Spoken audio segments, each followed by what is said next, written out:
Okay, welcome to week two. This week we're talking about system theory. There are open and closed systems. Regardless of the category, a system is either closed or open system. A system does not exist in a vacuum. Rather, it exists and functions as an environment, in an environment containing other systems.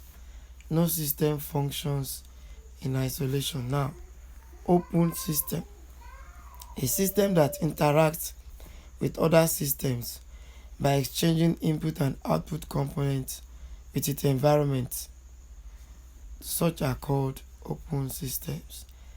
Like they are affected and they interact with the environment, such as customers, suppliers, competitors, the labor force, government, and global community. They are open systems because they interact. A firm and most systems that occur naturally in business are open systems. It has to adapt to its changing environment where necessary so that they ensure its continued existence.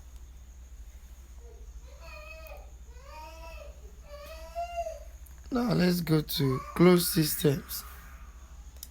A system whose function and behavior is not affected by its environment is a closed system.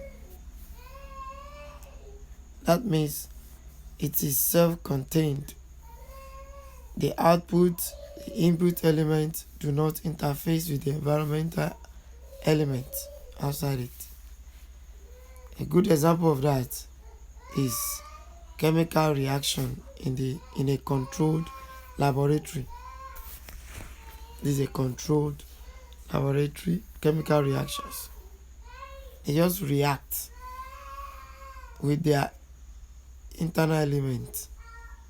There is nothing external that is coming to affect it. Right. Now, nature of system now. There are essentially four views that support the general system concept. When we say theory, system theory, there are four views. Something you can say about a system generally. All systems, like they have their unique, similarities. Number one, synergy. All systems are made up of subsystems. In the previous lesson, we talked about subsystem. A system under another system or inside another system. So every system actually exists in another system. So all systems are subsystems.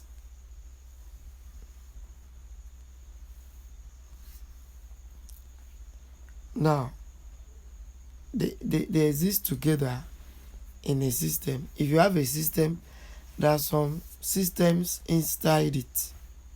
They exist together. They work together.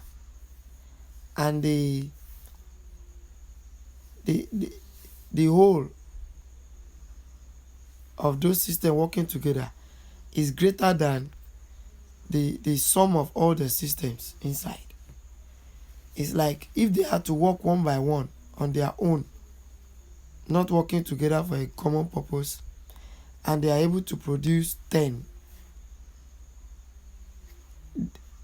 When they work together, they will produce more than 10. That's the meaning. Number two, hierarchy. The system, when viewed as a whole, is made up of subsystems in which control flows in an ordered sequence from the top to the bottom. This one, hierarchy, control is flowing from the top to the bottom. Number 3, interdependency. All the parts of a system constitute an indissoluble whole, so that no part can be altered without affecting the other part. Interdependency, that they all depend on one another. If something happens to one of those subsystems, the others are also affected. Interdependency. Finally, suboptimality.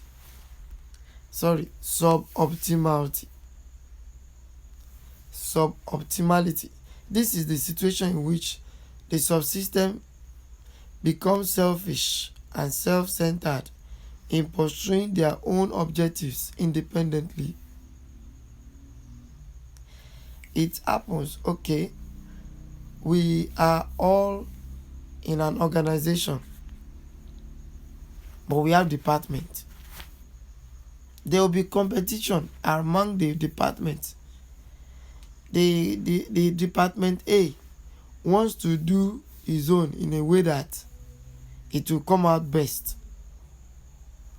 That's what we call self-centeredness or selfishness. They are focused on their own business, on their own goal, because each of the departments has been given a particular goal. Even though generally, when you achieve a good goal, it affects another department. Because, for example, if your end product is the raw material for another department, if you do it well, it helps them also. They will prefer it like that.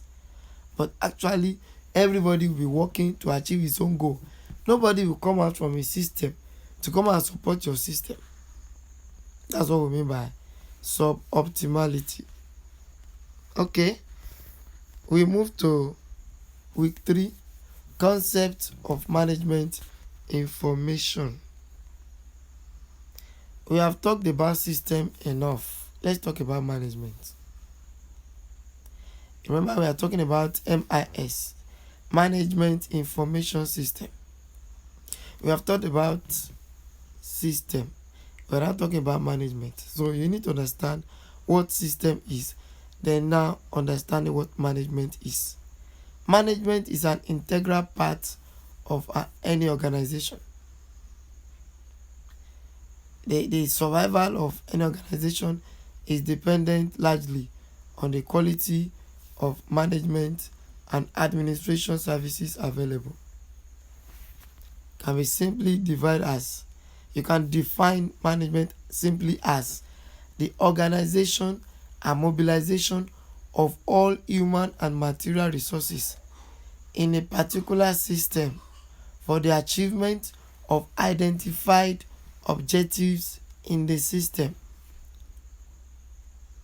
2 words here: human and material resources. The work of a management is to manage the human resources, manage the material resources, because the materials are used for a product and human beings are the ones doing the work. So you have to know how to manage all of them together so that they give you the best result. That's it. Administration or management influences the results to be achieved, the direction to be pursued, and the priorities to be recognized. Yes. Number 1. Okay, let me talk about Docker. Docker sees management as denoting a function as well as the people who discharge the function. Number 1, management has taken place within a structured organization setting and with prescribed roles. Number 2, directed towards the attainment of aims and objectives. Number 3, achieved through effort of other people, and finally using system and procedure. This is all about the business of management. Let's say management, that's their business. Now the function of management. Number one, planning. They plan. Then organizing. Then directing. Then coordinating and controlling. Pod CC. That's the code there. Now I'll leave you here because I want you to know all this. The functions of management. You know them one by one and be able to explain them. What is planning? Explain. Organizing. Explain. Directing. Coordinating and controlling. You explain all that. You explain all that. Now, this element of management could be seen as a clinical event. Fayol went further to identify a list of 14 principles upon which the soundness and good working order of an organization depends. The organization should be sound and good working. Number one, division. There will be division. Departments, then authority, disciple, unity of command, unity of direction, subordination of individual interest to general interest. Understand? Then remuneration of personnel, centralization of authority, chain of command, order, equity, stability of tenure of personnel, initiative, esprit de corps. Quickly, let's get into categories of information. Categories of information, I give you 3. Number 1, strategic information. Number 2, tactical information. Number 3, operational information. Now, strategic information for top management. This is used by senior managers. They plan the objectives of the organization. They assess whether the objectives are being met in practical. They call them board of directors in some companies. They are the topmost officers whose duties include to plan product range, plan expression into new markets, plan to establish at least 5-year plan and annual plans for the corporation. They manage information, they give information, they get feedback information. They must be able to set goals for the organization. Say, okay, in the next 5 years, this is what we achieve. The information they need include highly summarized information regarding corporation activities to date, e.g. sales, summarized sales, transactions, what have you sold, okay, what have you transacted, forecast, awareness of competitors' activities. These are the information they work with. Awareness of overall economic climate. They look at, we have competitors, they have to be aware so that they plan on how to conquer competitors. Number two category is tactical information. This is middle management. The middle managers, they are not as high as board of directors, but they are managers. Maybe departmental managers, maybe sales manager. They decide how the resources of the business should be employed and monitored. They monitor how they are being and have been employed. sales manager. Their duty, example is sales managers. Their duty include ensuring that sales targets are met, determining monthly sales plan. This one have more detailed planning. The board of directors say, okay, for example, let's increase sales by 20%. But this one, sales manager, we have to know, okay, last year we have 5,000 sales. Adding 20%, we must increase to this number of sales. So they plan that. They ensure that happens. They work towards that. They get feedback and correct variances. They work with analysis, market condition, competitors' activities. They get detail and work with detailed information. They also give detailed information. The last category is operational information. These are for the low-level managers. This is used at the lower level management for daily or hourly running of the session. See, these ones are more detailed. This one, they work on daily or hourly basis. Their plan and everything, execution of task, are done on hourly or daily basis. Users of this information include foremen, sectional heads, sales clerks. They get instruction from the other managers ahead of them, sales manager for example, and go and work with the people that are doing the job, are close to them. They are foremen.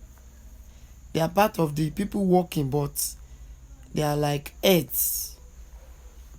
They ensure that specific tasks are planned and carried out properly within the factory or office. Information needed include price of items, customer credit rating, stock availability, and so on. They have more details than these other managers. Now let me add that when you talk about managers, management functions, what they do is that they work with resources, whether material or human resources. They ensure this particular person does this particular work, and he does it at the right time, at the appropriate time. Who is the best person to do this work? Then they will ensure he does it at the appropriate time. Characteristics of operational information derived almost entirely from internal sources. Highly detailed, you see.